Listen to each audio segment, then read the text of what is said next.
वक्रतुण्डमहाकाय कोटिसूर्यसमप्रभा निर्विघ्नं कुरु मे देव शुभकार्येषु. പല ഋഷികഥാപാത്രങ്ങളും അതുപോലെ വാനപ്രസ്ഥത്തിന് സന്നദ്ധരായി പോയിട്ടുള്ള രാജർഷിമാരും എന്നുവെച്ചാൽ പ്രജാവാത്സല്യം കൊണ്ട് സ്വന്തമായ ജീവിതത്തിൻ്റെ ലൗകിക സുഖങ്ങൾ മുഴുവൻ ത്യജിച്ച് ജനങ്ങൾക്ക് വേണ്ടി ജീവിച്ച ജനപ്രിയന്മാരായ ജനഹിതവും ജനപ്രിയവും നോക്കി തങ്ങളുടെ ജീവിതത്തെ അതിനനുസരിച്ച് പാകപ്പെടുത്തിയെടുത്ത വലിയ ചക്രവർത്തിമാരായ ഋഷിമാരുണ്ട്, അല്ലെങ്കിൽ ഋഷിമാരായ ചക്രവർത്തിമാരുണ്ട്. അതിൽ ഒരാളാണ് ജനക മഹാരാജാവ്, മറ്റൊരാളാണ് ശിബി, മറ്റൊരാൾ രന്തിദേവനാണ്, മറ്റൊരാൾ അളർക്കൻ എന്ന് പറയുന്ന രാജാവാണ്. അദ്ദേഹത്തിൻ്റെ ദാനശക്തി അത് മഹാഭാരതത്തിൽ ഇദ്ദേഹം മാർക്കണ്ഡേയ മുനി ചെന്ന് ധർമ്മപുത്രരെ കാണും. അപ്പോഴേക്കും ധാരാളം മുനിമാരൊക്കെ ചെന്ന് കണ്ട് ഇദ്ദേഹത്തിൻ്റെ ഇരിപ്പ് കണ്ടിട്ട് ധർമ്മപുത്രരുടെ ഇരിപ്പ് കണ്ടിട്ട് ധർമ്മപുത്രർ, ഭീമൻ, അർജുനൻ, നകുല സഹദേവന്മാർ ഇവരുടെ എല്ലാം ഇരിപ്പ് കണ്ടിട്ട് വിതുമ്പിപ്പോയ, കരച്ചടക്കാൻ വയ്യാത്തവരും വിതുമ്പിപ്പോയവരും വാവിട്ട് കരഞ്ഞവരും നിയന്ത്രണം വിട്ട് കരഞ്ഞവരുമായ പല ഋഷിമാരും മുനിമാരും യോഗികളും ഇദ്ദേഹത്തെ ആശ്വസിപ്പിക്കുന്നതിനോട് സന്ദർശിക്കുകയുണ്ടായി. അപ്പോഴാണ് മാർക്കണ്ഡേയൻ ചെല്ലുന്നത്. മാർക്കണ്ഡേയൻ ചെന്നപ്പോൾ അവിടെ വേറെ ആരുമില്ല, അദ്ദേഹം മാത്രമേ ഉള്ളൂ. അപ്പം മാർക്കണ്ഡേയന് ഇതിൽ അത്ര വലിയ ദുഃഖമോ അങ്ങനെയൊന്നും തോന്നിയില്ല. പെട്ടെന്ന് വേണമെങ്കിൽ ചെയ്യാവുന്ന പരിഹാരം കാണാവുന്ന അത്. പിന്നെ മാത്രമല്ല, ഈ രാജ്യവും സ്വത്തുക്കളും പോകത്തക്ക ഒരു കർമ്മം ഇദ്ദേഹം ചെയ്തുവല്ലോ, അത് വെറുതെ പോയതല്ല. അപ്പോൾ അതുകൊണ്ട് ഇതൊന്നും ചെയ്യാതെ തന്നെ രാജ്യം പോയവരുടെ കഥ പറഞ്ഞ് കേൾപ്പിച്ചു കൊടുക്കുകയാണ്. നളൻ്റെ കഥ പറഞ്ഞ് കേൾപ്പിച്ചു കൊടുക്കുക. പിന്നെ ശ്രീരാമൻ്റെ കഥയാണ് പറയുന്നത്. അത് കഴിഞ്ഞിട്ട് രന്തിദേവൻ്റെ, പിന്നെ ശബിയുടെ, പിന്നെ അളർക്കൻ്റെ. ഇതൊക്കെ ബലം ഉണ്ടെന്ന് ബോധ്യമുണ്ടെങ്കിലും അധർമ്മം ചെയ്യാൻ പാടില്ല എന്ന് സ്ഥാപിക്കുന്നതാണ് കഥകളെല്ലാം. പക്ഷെ അർത്ഥം നേരെ മറിച്ചെടുത്തു. ബലമില്ലാത്തവൻ എന്ത് ചെയ്താലും അത് അധർമ്മമായിരിക്കും. അല്ലെങ്കിൽ ബലവാൻ ചെയ്യുന്നത് എന്താണോ അതാണ് ധർമ്മം. അങ്ങനെ ആയിരിക്കണം അതിൻ്റെ അർത്ഥം എന്ന് നാലപ്പാടൻ പറഞ്ഞു കൊടുത്തിട്ട് അതനുസരിച്ചാണ് ഭാരത പര്യടനത്തിൽ ആ പ്രത്യേക പ്രബന്ധം അദ്ദേഹം വികസിപ്പിച്ച്, കുട്ടിക്കൃഷ്ണമാരാർ വികസിപ്പിച്ച് എടുത്തിരിക്കുന്നത്. അക്കൂട്ടത്തിൽ പറയുന്നൊരു പേരാണ് അളർക്കൻ. അപ്പോൾ ഇവരുടെയൊക്കെ കഥ ശരിക്കും അറിയാമെങ്കിൽ നാലപ്പാടൻ പറഞ്ഞതുപോലെ അല്ലെ വ്യാസൻ ഉദ്ദേശിച്ചിരിക്കുന്നതെന്ന് വ്യക്തമാകും. അതിൽ അളർക്കൻ്റെ യുദ്ധത്തിന് ഉപദേശിച്ചു എന്നുള്ളത് കൊണ്ടാണ്. അതിൽ സാർ ഈ വിശ്വാസം തന്നെയായിരുന്നു ഭീഷ്മർക്ക് ഇത് തന്നെയായിരുന്നല്ലോ, ബലമുള്ളത് ഉപയോഗിക്കുക എന്നുള്ളതാണല്ലോ വേണ്ടതെന്ന്. ബലം ഉപയോഗിച്ചു എന്നുള്ളതല്ലാതെ ബലം ഉപയോഗിക്കുന്നതാണ് ധർമാനുഷ്ഠാനം എന്ന് അദ്ദേഹം വിചാരിച്ചിട്ടില്ല. അല്ല, ധർമാനുഷ്ഠാനമാണെന്ന് വിചാരിച്ചിട്ടില്ല. പക്ഷെ ബലം ഉണ്ടെങ്കിൽ ഉപയോഗിക്കാമെന്നുള്ളതാണ് ഭീഷ്മരുടെ. ഉപയോഗിച്ചല്ലോ.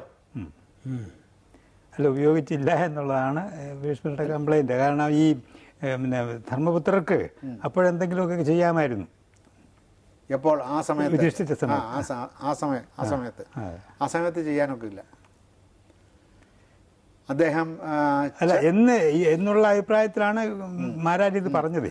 അത് ചക്രവർത്തി പദത്തിൽ ഇരിക്കുന്ന ഒരാൾക്ക് അദ്ദേഹം മറ്റ് രാജാക്കന്മാരും സേനാധിപന്മാരും മറ്റ് രാജ്യങ്ങളിലെ വലിയ ജനനേതാക്കന്മാരും പ്രായോഗിക രാഷ്ട്രീയക്കാരും സേനാനായകന്മാരും ഋഷിമാരുമൊക്കെ സന്നിഹിതരായിരിക്കുന്ന ഒരു സദസ്സിൽ വെച്ചാണ് ഞാൻ പണയപ്പെട്ടു, എൻ്റെ സഹധർമ്മിണിയും പണയപ്പെട്ടു എന്ന് അദ്ദേഹം പറയുന്നു.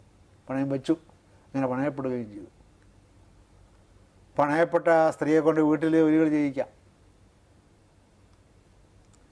അവിടെ വീട്ടുജോലിക്കാരിയോട് പെരുമാറുന്നത് പോലെ ഏത് ഉന്നതമായ വംശത്തിൽ ജനിച്ചവളായാലും കാരിയോട് പെരുമാറുന്നത് പോലെ പെരുമാറുക എന്നത് അന്നത്തെ സാമൂഹികമായ നടപ്പാണ്. ഇത് ഏറ്റെടുത്ത് ഉരച്ച ഈ വാക്ക് ഇദ്ദേഹം ലംഘിക്കണം. അദ്ദേഹം അനുജന്മാർക്ക് ആജ്ഞ കൊടുക്കണം. അവന് ദുശാസനനെ പിടിച്ചു കെട്ടുക എന്ന് പറയണം. പിടിച്ചു കെട്ടാൻ പറഞ്ഞാൽ ഉടൻ പിടിച്ചു കെട്ടിയിരിക്കും, അതിൽ വിജയിക്കുകയും ചെയ്യും. ഇവിടെ മമ പ്രതിജ്ഞാം ച നിബോധസത്യാം, ഒരു പ്രതിജ്ഞ ചെയ്തു. അത് വളരെ ദുഃഖമുണ്ടായിരുന്ന സമയത്തും ബോധം നല്ലപോലെ പ്രവർത്തിക്കാത്ത സമയത്തുമാണ് ഞാനത് ചെയ്തത്. പന്തയം വെച്ചത്. ആ വൃണേ ധർമ്മമവൃത ജീവിതാച്ച, നിത്യമായ ജീവിതത്തെക്കാളും ധർമ്മം അനുഷ്ഠിക്കാനാണ് എനിക്ക് താല്പര്യം. ഇപ്പോൾ ഞാൻ സുബോധവാനായിരിക്കുന്നു. രാജ്യം ച പുത്രം ച ധനം ച, ഇങ്ങനെയുള്ള കാര്യങ്ങളെല്ലാം സർവേ ഷോഡശ 16 ഇതിലൊന്ന് അംശമേ വരുള്ളൂ സത്യത്തിൻ്റെ. സർവം ന സത്യസ്യ, സത്യത്തിനോട് തുല്യമായിട്ട് ഈ പറഞ്ഞ സർവ്വസാധനങ്ങളും രാജ്യം പുത്രൻ പുത്രശ്ച യശോധനം ച, യശസ്സാകുന്ന ധനം, ഒന്ന് അങ്ങനെ എടുക്കാം, അല്ലെങ്കിൽ യശസ്സും ധനവും അങ്ങനെ എടുക്കാം. ഇതൊന്നും എന്തിനോട് തുല്യമല്ല? ന സത്യസ്യ, സത്യത്തിൻ്റെ 16 പോലും വരില്ല. അതുകൊണ്ട് ഇതെല്ലാം ഞാൻ ഉപേക്ഷിക്കുക തന്നെയാണ്, ചെയ്ത സത്യത്തിൽ നിന്ന് ഞാൻ മാറുകയില്ല എന്ന് പറയുന്നത് ആ ദ്വാപരയുഗ അന്ത്യത്തിലെ ഒരു മഹാരാജാവാണ്. അപ്പൊ പിന്നെ ഈ മതിഭ്രമം ഉണ്ടായതുകൊണ്ടാ ചെയ്തതെന്ന് പറയേണ്ട കാര്യമുണ്ടോ? വസ്തുത ഞാൻ അറിഞ്ഞു തന്നെ ചെയ്തതാ, ഞാൻ ഉപേക്ഷിച്ചതാ. അത് പിന്നീട് ആ പ്രവൃത്തി കൊണ്ടത് അത് അദ്ദേഹം തെളിയിച്ചു. മറ്റേത് ഒരു വസ്തുതയാണ്. ഈ കളിയുടെ ലഹരിയിൽ, ദ്യൂതത്തിന്റെ ലഹരിയിൽ പെട്ടുപോയി. ഈ നളനും ദമയന്തി ഉപേക്ഷിച്ചത് മതിഭ്രമമാണെന്ന് സമ്മതിക്കുന്നുണ്ട്. അപ്പൊ സാർ ഈ തെറ്റ് ചെയ്യുമ്പോഴേ ഈ മതിഭ്രമം ഉണ്ടാകുമോ? തെറ്റ് ചെയ്യാൻ തുടങ്ങുന്നതിന് മുമ്പ് ഈ മതിഭ്രമം ഉണ്ടാകുന്നതുകൊണ്ടാണല്ലോ തെറ്റ് ചെയ്യുന്നത്. ഒന്ന്, പിന്നെ ഇവിടെ തെറ്റിന്റെയും ശരിയുടെയും അത് ക്ഷമിക്കത്തക്കതാണോ? കാരണം നമ്മുടെ കുഴപ്പം കൊണ്ടല്ല മതിഭ്രമം ഉണ്ടായിപ്പോയി. അങ്ങനെയല്ല, അത് തെറ്റിന്റെയും ശരിയുടെയും അല്ല പ്രശ്നം. ഇങ്ങനെ ഒരു പ്രതിജ്ഞ ചെയ്തിട്ട് ആ പ്രതിജ്ഞ ചെയ്ത് ആ ചുണ്ടുകൾ കൂടുന്നതിന് മുമ്പ് ആ പ്രതിജ്ഞ ലംഘിക്കുകയാണ്. ഈ രാജാക്കന്മാരെ, രഘുവംശ രാജാക്കന്മാരെ കുറിച്ച് പറയുമ്പോൾ പറയും, അവര് സംസാരിക്കില്ല രഘുവംശ രാജാക്കന്മാർ. കാരണം രാജാവ് സംസാരിച്ചാൽ അതൊന്നുകിൽ ആജ്ഞയായിരിക്കും, അല്ലെങ്കിൽ അത് ശബ്ദമായിരിക്കും, അല്ലെങ്കിൽ അത് നിയമമായിരിക്കും. അതുകൊണ്ട് മിണ്ടില്ല. സത്യായ മിതഭാഷണം,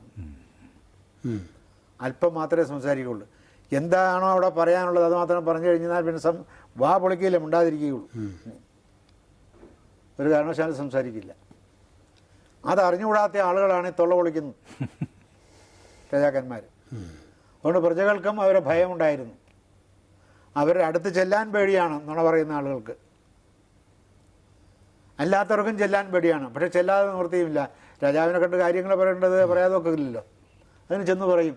അതുകൊണ്ട് നുണ പറയാൻ സാധിക്കുമായിരുന്നില്ല.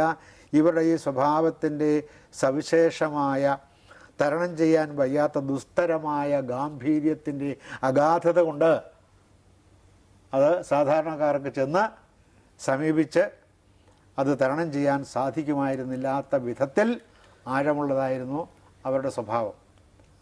ഇപ്പോൾ ഇനി എന്താണ് പ്രതിജ്ഞ? പ്രതിജ്ഞ എന്നത് ആദ്യത്തെ ശബ്ദമാണ്. അതിൽ നിന്നാണ് ഈ പ്രതിജ്ഞ ഉണ്ടാകുന്നത്. ആദ്യത്തെ ശബ്ദം തസ്യ വാചക പ്രണവ, ബ്രഹ്മത്തിൻ്റെ വാചകമാണ് പ്രണവം, ഓങ്കാരം. എന്ന് വെച്ചാൽ ബ്രഹ്മം ഈസ് ഈക്വൽ ടു പ്രണവം, ബ്രഹ്മം ഈസ് ഈക്വൽ ടു ഓം. ബ്രഹ്മത്തിൻ്റെ പ്രകടിത രൂപമാണ്. ആ, ബ്രഹ്മത്തിൻ്റെ പ്രായോഗികമായ രൂപമാണ്. ബ്രഹ്മം പ്രയോഗത്തിലേക്ക് വന്നത് ശബ്ദത്തിൻ്റെ രൂപത്തിലാണ്. അങ്ങനെ ശബ്ദത്തിൻ്റെ രൂപത്തിലേക്ക് പ്രയോഗത്തിൽ വന്ന ബ്രഹ്മം, ആ ബ്രഹ്മമാണ് പിന്നീട് പല വാക്കുകളായി പിരിഞ്ഞ് അനേകം ഭാഷകളായത്. അത് സപ്തഛന്ദസ് എന്നാണ് അതിന് വേദത്തിൽ പറയുന്നത്. 7 ഭാഷകളാണ് ആദ്യം ഈ ഓങ്കാരത്തിൽ നിന്ന് ഉണ്ടായത്. അപ്പോൾ അത് ബ്രഹ്മത്തിൽ നിന്ന് ഉത്ഭവിച്ചതാണ്. സത്യവും ബ്രഹ്മത്തിൽ നിന്ന് ഉത്ഭവിച്ചതാണ്. പ്രതിജ്ഞയും ബ്രഹ്മത്തിൽ നിന്ന് ഉത്ഭവിച്ചതാണ്. അതുകൊണ്ട് ചക്രവർത്തി അല്ലെങ്കിൽ രാജാവ് അദ്ദേഹത്തിൻ്റെ കുടുംബത്തിനോ അദ്ദേഹത്തിൻ്റെ ഭാര്യയ്ക്കോ അദ്ദേഹത്തിൻ്റെ മക്കൾക്കോ ഏതെങ്കിലും തരത്തിലുള്ള അവമാനമോ അപകടമോ മരണമോ സംഭവിക്കും എന്നതുകൊണ്ട് പ്രതിജ്ഞയെ ലംഘിക്കാൻ പാടില്ല. നമ്മുടെ നാട്ടിൽ നമ്മുടെ വർത്തമാനകാലത്ത് നാം ഇപ്പോൾ അനുഭവിച്ചു കൊണ്ടിരിക്കുന്നതും ഇതാണ്. പറഞ്ഞത് പ്രവർത്തിക്കാത്തത് കൊണ്ടാണ്, പ്രവർത്തിക്കുന്നത് പറയാത്തത് കൊണ്ടുമാണ് ഭരണം ഇങ്ങനെ തലയും കുത്തി കിടക്കുന്നത്. അപ്പോൾ അന്ന് ആ ദ്വാപരയുഗത്തിൻ്റെ അന്ത്യത്തിൽ എന്തും ചെയ്യാൻ കഴിവുണ്ടായിരുന്ന ഒരു ചക്രവർത്തി ചൂതുകളിൽ തോറ്റിട്ട് തൻ്റെ ഭാര്യയുടെ മടിക്കുത്തിന് പിടിക്കും എന്ന് വന്നപ്പോഴും ഭാര്യ 100 വർഷം കഴിഞ്ഞാൽ മരിച്ചു പോകുന്നതാണ്. ഈ ബ്രഹ്മസത്യം എന്ന് പറയുന്നത് 100 വർഷം കൊണ്ട് അവസാനിക്കുന്നതല്ല, നശിക്കാത്തതാണ്. അത് അനന്തകോടി വർഷങ്ങൾ നിലനിൽക്കുന്നതും നശിക്കുകയില്ലാത്തതും അവിനാശ്യവും അവികാര്യവും ആയിട്ടുള്ള, അത് കാണപ്പെടാതെ സ്ഥിതി ചെയ്യുകയാണ്. 2 പാഞ്ചാലിയൊക്കെ പോകും. പാഞ്ചാലിയും സപ്തകന്യകൾക്കൊന്നും യാതൊരു പ്രസക്തിയുമില്ലാതെ അവർ കാലത്തിൻ്റെ കർട്ടൻ നീക്കിയിട്ട് അതിൻ്റെ ഉള്ളിലേക്ക് കയറി അവരങ്ങ് പോകും. അവർക്ക് പിന്നെ പ്രപഞ്ചത്തിൽ ഒരു കാര്യവുമില്ല. പക്ഷേ പ്രതിജ്ഞയ്ക്ക് അങ്ങനെയല്ല. പ്രതിജ്ഞയ്ക്ക് പ്രപഞ്ചത്തിൽ കാര്യമുണ്ട്. പ്രപഞ്ചത്തെ ഏകോപിപ്പിച്ച് നിർത്തുന്നത് ഈ പ്രതിജ്ഞയും ആ പ്രതിജ്ഞയിൽ ഉൾപ്പെട്ട വാക്കുകളും പിന്നെ മനുഷ്യൻ പറയുന്ന വാക്കുകളുമാണ്. അപ്പോൾ മനുഷ്യൻ എവിടെയൊക്കെ സ്വാർത്ഥതയ്ക്ക് പ്രേരിതനായി പ്രതിജ്ഞ ലംഘിച്ചിട്ടുണ്ടോ അവിടെയെല്ലാം രാജ്യം അപകടത്തിലായിട്ടുണ്ടാവും. അപ്പോഴല്ലെങ്കിൽ പിന്നെ ഇങ്ങനെ നാട്ടിലുള്ള സർവ്വരാജാക്കന്മാരും പ്രതിജ്ഞ ലംഘിച്ചാൽ ജനങ്ങൾക്ക് ജീവിക്കാൻ വയ്യാതെ വരും. അപ്പോൾ അതുകൊണ്ട് താരതമ്യേന നശ്വരയായ തൻ്റെ സഹധർമ്മിണിയുടെ പ്രശ്നം കൊണ്ട് ഇവർക്കുണ്ടാകുന്ന ഒരു അവമാനമാണ് അവിടെ സംഭവിക്കുന്നത്. നീവീ ബന്ധത്തിൽ കൈവച്ചതുകൊണ്ട് ഉണ്ടാകുന്ന അവമാനമാണ്. ആ അവമാനം നിത്യമായ ഒന്നല്ല. ഭഗവാൻ ഗീതയിൽ പറയും, മാനാപമാനങ്ങൾക്ക് അതീതനായി നീ നിൽക്കണം. ഇതെല്ലാം ഈ ഭൗതികമായി നോക്കുന്നോണ്ട് വരുന്നതാണ്. തോന്നുന്നതാണ്. നമുക്ക് നമ്മുടെ വീട്ടിൽ ഒരുത്തൻ സൈക്കിൾ കൊണ്ടുവന്ന് കുഞ്ഞിനെ ഒന്ന് മുട്ടിച്ചു. അപ്പോൾ അവനെ അടുത്ത് നിലത്തടിച്ച് അവനെ തലതെറിപ്പിച്ചുകളയാൻ നമുക്ക് തോന്നുന്നതിൽ വിരോധമൊന്നുമില്ല. ഉടനെ തന്നെ അത് നിയന്ത്രിച്ചിട്ട് അയാൾക്ക് ഒന്നുകിൽ അബദ്ധം പറ്റി, അല്ലെങ്കിൽ കുഞ്ഞിന് അബദ്ധം പറ്റി. അപ്പോൾ ആശുപത്രിയിൽ കൊണ്ടുപോയി മരുന്നും വെച്ച് അവനെയും ആശ്വസിപ്പിച്ച് അവനും പരിഭ്രമിച്ചായിരിക്കുമല്ലോ നിൽക്കുന്നത്. അല്ലാതെ ഉടനെ ഓടി വീടിനകത്ത് പോയിട്ട് ഇരുമ്പ് വാര എവിടെ ഇരിക്കുന്നു എന്ന് നോക്കുകയല്ല വേണ്ടത്, അവൻ്റെ അതിലടിച്ച് പൊളിക്കാൻ. അപ്പോൾ ഇതുപോലെ വികാരങ്ങൾക്ക് അടിപ്പെടാം. അങ്ങനെ വികാരങ്ങൾക്ക് അടിപ്പെട്ടാലും പെട്ടെന്ന് തന്നെ മനസ്സിനെ നിയന്ത്രിച്ചിട്ട് വിവേകത്തിൻ്റെ പാതയിലൂടെ ഈ വാക്കുകളെല്ലാം ബ്രഹ്മത്തിൽ നിന്ന് ഉത്ഭവിച്ചതാണ്. അതുകൊണ്ട് അതിന് ഒരു സനാതനത്വമുണ്ട്. ഈ നശ്വരമായ മനുഷ്യർക്ക് വേണ്ടി ഞാനത് ലംഘിക്കാൻ പാടില്ല. ഈ സനാതനമായ ഈ ധർമ്മം, വാക്ക് പാലിക്കുക എന്ന സനാതനമായ ധർമ്മം പ്രപഞ്ചം പ്രത്യക്ഷത്തിൽ കാണുവോളം വേണ്ടതാണ്. ഇത് കഴിഞ്ഞാൽ 100 വർഷമാണ്, അത് ശാശ്വതമാണ്. പഞ്ചാരിയുടെ കാര്യം അല്ലെങ്കിൽ ധർമ്മപുത്രയുടെ കാര്യം കവിഞ്ഞാൽ 100 വർഷമാണ്.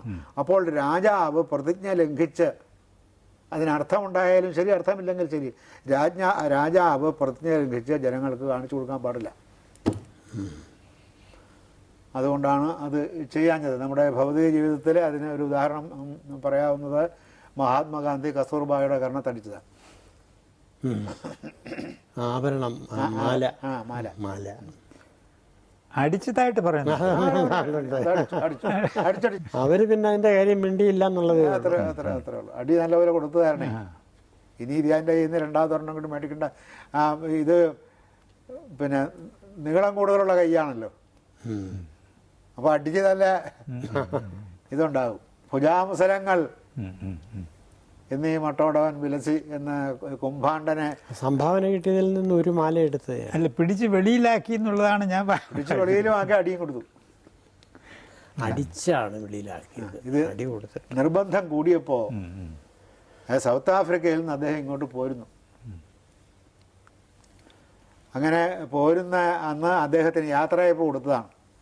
ആ യാത്രയയപ്പ് കൊടുത്തതിൽ ഇദ്ദേഹത്തിന് അവിടെ ചെയ്തിട്ടുള്ള ഈ സേവനങ്ങളെ, ഇന്ത്യക്കാർക്ക് ചെയ്തിട്ടുള്ള സേവനങ്ങളെ ആസ്പദമാക്കി, പിന്നെ തമിഴന്മാരും എല്ലാവരും ഉണ്ടല്ലോ, ഇന്ത്യയിൽ നിന്ന് പോയിട്ടുള്ള എല്ലാവരും ഉണ്ട്, അതിനെ ആസ്പദമാക്കി അദ്ദേഹത്തിന് എന്തെങ്കിലും ഒരു പാരിതോഷികം കൊടുക്കണം എന്ന് വന്നപ്പോൾ അതിന് തയ്യാറായിട്ടല്ല ആളുകൾ വന്നത്. പെട്ടെന്ന് ഉണ്ടായ ഒരു വേദിയിൽ നിന്ന് വിളിച്ചു പറയുകയായിരുന്നു. അപ്പോൾ ആളുകൾക്ക്, സ്ത്രീകൾക്കൊന്നും ഒരു മടിയും ഉണ്ടായിരുന്നില്ല. അവരുടെ ആഭരണം എല്ലാം ഒരു കൊടുത്തു. സാധാരണ ഗതിയിൽ തല കൊടുത്താലും കഴുത്തിൽ കിടക്കുന്ന മാല സ്ത്രീകൾ ഫണ്ട് ശേഖരണത്തിന് കൊടുത്തതാണ്, ഉടുകില്ലാത്തതാണ്. ഫണ്ട് ശേഖരണത്തിനല്ല അദ്ദേഹം ചെയ്ത, അദ്ദേഹം ഫീസൊന്നും വക്കീലായില്ല, അദ്ദേഹത്തിന് ഇത് ഫണ്ട് ശേഖരണം തന്നെ. അദ്ദേഹം അതെ. പക്ഷെ രാത്രിയിൽ ഇദ്ദേഹം ഉറങ്ങാൻ കിടന്ന് ഈ കിട്ടിയതിനെ കുറിച്ച് ഇങ്ങനെ ആലോചിച്ചു. അപ്പോഴാണ് അദ്ദേഹത്തിന് ഉറക്കം വരുന്നില്ല. ഉറങ്ങാൻ കിടന്നില്ലായിരുന്നെങ്കിൽ പ്രശ്നമില്ലായിരുന്നു, ഉറങ്ങാൻ കിടന്നതാണ് പ്രശ്നമായത്. അപ്പോൾ അദ്ദേഹത്തിന് ഉറക്കം വരുന്നില്ല. അപ്പോൾ ആലോചിച്ച് അങ്ങനെ വന്നപ്പോൾ ഇതൊരു കൂലിയായിട്ട് വരും, ചെയ്ത സേവനത്തിനുള്ള റിവാർഡ്. അതുകൊണ്ട് ഇത് സ്വീകരിക്കുന്നത് ശരിയല്ല. കാരണം അത് സേവനമായിട്ട് അവർക്ക് ചെയ്തതാണ്. തൻ്റെ നാട്ടുകാർ എന്നുള്ള നിലയിൽ സേവനമായിട്ട് അവർക്ക് ചെയ്തിട്ട് അവർ സ്ത്രീകളുടെ കഴുത്തിലും കാതിലും ഒക്കെ കടന്നിരുന്ന തളയും വളയും. അല്ല, ഇതൊന്നും പ്രതീക്ഷിച്ചുകൊണ്ടല്ലോ അദ്ദേഹം ചെയ്തത്. അതുകൊണ്ട് ഇത് തിരികെ കൊടുക്കും. അപ്പോൾ നോക്കുമ്പോൾ ഇവരടുത്ത് കിടന്ന് ഉറങ്ങുകയാണ്. അപ്പോൾ അവരെ ഇദ്ദേഹം സ്പർശിച്ച് വിളിച്ചിട്ട് പറഞ്ഞു, ഞാനിതെല്ലാം നാളെ നേരം എടുക്കുമ്പോൾ തിരികെ കൊടുക്കും. അയ്യോ, എന്തിനെ? അല്ലാതെ തന്നെ പുള്ളിക്കാരത്തേക്ക് തോന്നിയിട്ടുണ്ടാവും ഇയാൾക്ക് വട്ടാണെന്നുള്ള എന്ന് തോന്നിയിട്ടുണ്ടാവും. അത് മൂത്തൊന്ന് വിചാരിച്ചിട്ടുണ്ടാവും, പുറത്തു പറയാൻ നിവൃത്തിയില്ലല്ലോ. അപ്പം അദ്ദേഹം പറഞ്ഞു ഇത് ഒരു ഹിംസയാണ്. പാരിതോഷികം അന്യനിൽ നിന്ന് വാങ്ങുന്നത് അവൻ്റെ വിയർപ്പിൻ്റെ ഫലമാണ്. നാം ചെയ്യുന്നത് നമ്മുടെ കർത്തവ്യമാണ്. അപ്പോൾ കർത്തവ്യത്തിന് വിലയില്ല, അതുകൊണ്ട് പാരിതോഷികം വാങ്ങാൻ പാടില്ല.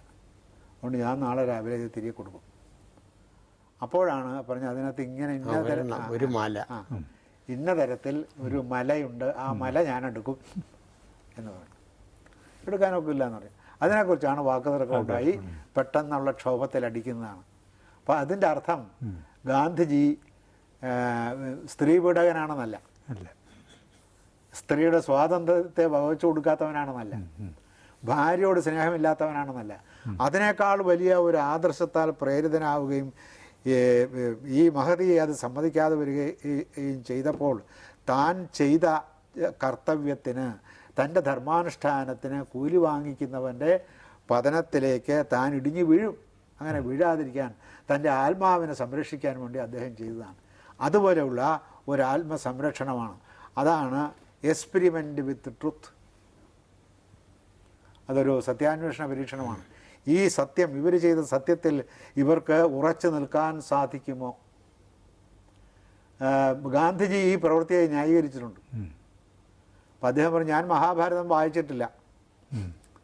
നമ്മുടെ കേരളത്തിലോടാണ് ചോദിച്ചത്, ഞാൻ എത്രയോ പ്രാവശ്യം വായിച്ചു. ഗാന്ധി പറഞ്ഞു, ഞാൻ മഹാഭാരതം വായിച്ചിട്ടില്ല, വായിക്കണമെന്ന് ആഗ്രഹമുണ്ട്, നേരെ കിട്ടാത്തത് കൊണ്ട് വായിച്ചിട്ടില്ല. അതിൻ്റെ പൊരുൾ ഒരു എഞ്ചിനീയർ ഗീത വ്യാഖ്യാനം എഴുതിയിട്ടുണ്ടല്ലോ. അതിൻ്റെ പൊരുൾ ഇങ്ങനെ വരാനാണ് സാധ്യത. എന്താണെന്ന് വെച്ചാൽ ആ മാർഗത്തിലൂടെ സഞ്ചരിക്കുന്നയാളാണ് ഈ പറയുന്നത്. അപ്പോൾ അത്രയും വലിയ ഒരു മഹാത്മാവിന് അതിൽ ഒരു തെറ്റ് കണ്ടുപിടിക്കാൻ സാധിച്ചില്ല എന്നുള്ളത് ധർമ്മപുത്രർക്ക് കലിയുഗത്തിൽ നിന്ന് കിട്ടിയ വലിയൊരു വലിയൊരു പ്രശംസയാണ്, അംഗീകാരം. നമുക്ക് ഗാന്ധിജിയെ വിമർശിക്കുകയും അദ്ദേഹത്തെ ചീത്ത വിളിക്കുകയൊക്കെ ചെയ്യാമെങ്കിൽ തന്നെയും സ്വാതന്ത്ര്യത്തിൻ്റെ പൗരസ്വാതന്ത്ര്യത്തിൻ്റെ പേരിൽ ഇതൊക്കെ ചെയ്തുകൂടായൊന്നുമില്ല. പക്ഷേ അദ്ദേഹത്തിൻ്റെ കയ്യിൽ മരിക്കുമ്പോൾ ഒന്നും ഉണ്ടായിരുന്നില്ല എന്ന വസ്തുതയും നാം ഓർക്കേണ്ടതാണ്. എന്തും ഉണ്ടാക്കി വയ്ക്കാൻ കഴിയുമായിരുന്ന ഒരാളായിരുന്നു അദ്ദേഹം എന്നത്. അങ്ങനെ നിഷ്കിഞ്ചനായിട്ട് മരിച്ചു എന്നത് നിസ്സാരമായ സംഗതിയല്ല. അത്തരം ഒരു സ്ഥാനത്തിരിക്കുന്ന ആളിന് ധനത്തെ നിഷേധിക്കാൻ പറ്റാതെ വരും. കാരണം ധനം ഇങ്ങനെ വന്ന് ചൊരിഞ്ഞ് കുത്തിക്കൊണ്ടിരിക്കുകയാണ് അദ്ദേഹത്തിൻ്റെ അടുത്തേക്ക്. അദ്ദേഹം ഈ വട്ടമേശ സമ്മേളനത്തിന് ഇംഗ്ലണ്ടിൽ ചെന്നിറങ്ങിയപ്പോൾ ലണ്ടൻ ടൈംസിൽ വന്ന വാർത്ത ഇയാൾ ഫണ്ട് വെട്ടിപ്പുകാരനാണെന്നാണ്. അപ്പോൾ അങ്ങനെ അറിയിച്ചിരിക്കുന്ന ഇവിടെ ഫണ്ട് ശേഖരണം നടത്തിയിട്ട് അത് ഗാന്ധിജി വെട്ടിച്ചു വന്നു. എല്ലായിടത്തും ചെല്ലുമ്പോഴും ഇത് കിട്ടുന്നുണ്ട്, ഫണ്ട് കിട്ടുന്നുണ്ട്. അപ്പോൾ ഇത് വായിച്ചു നോക്കി ചിരിച്ച് അദ്ദേഹം മറ്റേ കൂടെ ഉണ്ടായിരുന്ന ധർമ്മപുത്ര പട്ടിയെയാണ് കൊണ്ടുപോയെങ്കിൽ ഇദ്ദേഹം ആടിനെയാണ് കൊണ്ടുപോയത്. ഇദ്ദേഹം ഈ ആടിനെയും കൈത്തന്നെ കെട്ടിക്കൊണ്ട് അദ്ദേഹം ചിരിച്ചിട്ടങ്ങ് പോയി. അപ്പോൾ ഈ ത്യാഗം ചെയ്യാൻ ശ്രമിച്ചു നോക്കുമ്പോഴാണ് നമുക്കൊരു കാര്യം മനസ്സിലാകുന്നത്. നമ്മൾ വിചാരിച്ചാൽ ത്യാഗം ചെയ്യാൻ സാധ്യമല്ല എന്നപ്പം ബോധ്യപ്പെടും. ഇപ്പോൾ ഒരാൾക്കൊരു സാധനം കൊടുക്കണം, അപ്പോഴാണ് ഇതിന് എന്ത് വില വരും? 15,000 രൂപ വരും. താഴോട്ട് പോരട്ടെ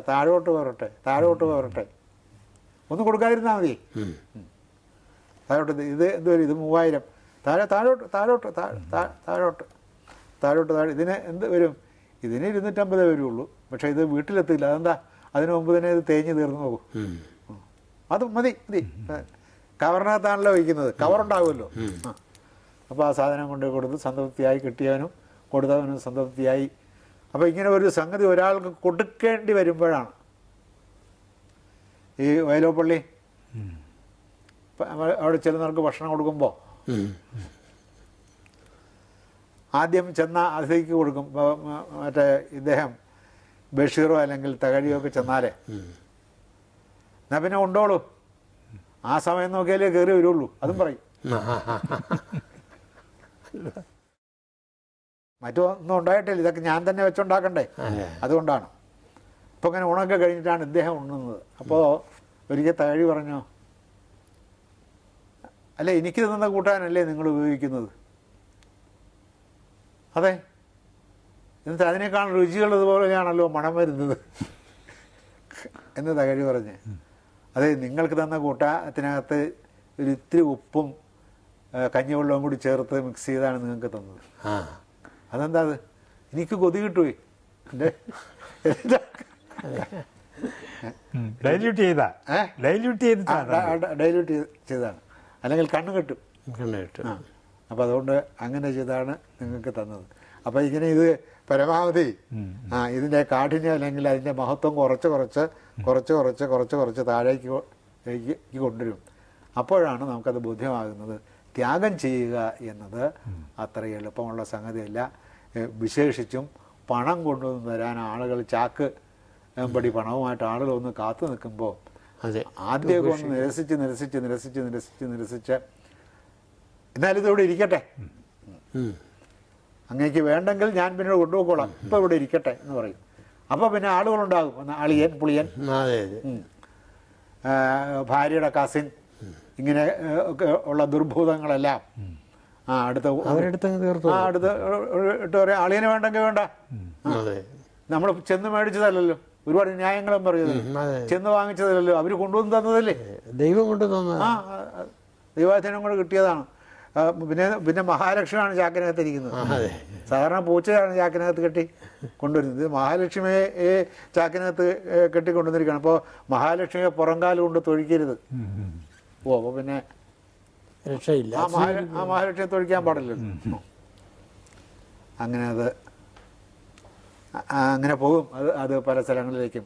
അങ്ങനെയാണ് പിന്നെ ഈ എണ്ണി തീരുന്നത് പ്രശ്നമായതുകൊണ്ടാണ് പിന്നെ ഈ എണ്ണാനുള്ള യന്ത്രവും മറ്റും പല സ്ഥലങ്ങളിലും വാങ്ങിച്ച് വെക്കേണ്ടി വരുന്നത്. ഇതാണ് നാം ത്യാഗം ചെയ്യാൻ ഒരുമ്പെട്ടാലുള്ള സംഗതി. അത് ശീലിച്ച് നോക്കണം. നമുക്കത് മനസ്സിലാകും. ത്യാഗം ചെയ്യുക, ക്ഷമിക്കുക. ക്ഷമിക്കണമെന്നൊക്കെ പറയുന്നുള്ളതല്ലാതെ ഉള്ളിൽ ആ ക്ഷമയുടെ അന്തരീക്ഷം വരികയില്ല. അപ്പോൾ ഇതൊക്കെ വളരെ കൃച്ഛസാധ്യമായ കർമ്മപരിപാടികളാണ്. അത് ആർക്കും എളുപ്പത്തിൽ ചെയ്യാൻ സാധിക്കുന്നതല്ല. അങ്ങനെ ഒരു സംഗതി ജീവിതത്തിൻ്റെ ആദ്യത്തിൽ ചെയ്തു വിജയിച്ചു എന്നുള്ളതാണ് അദ്ദേഹത്തിൻ്റെ മറ്റ് ആർക്കും അനുകരിക്കാൻ വയ്യാത്ത തരത്തിലുള്ള അനനുകാര്യമായ മഹത്വത്തിൻ്റെ ഉത്തമമായ ദൃഷ്ടാന്തം.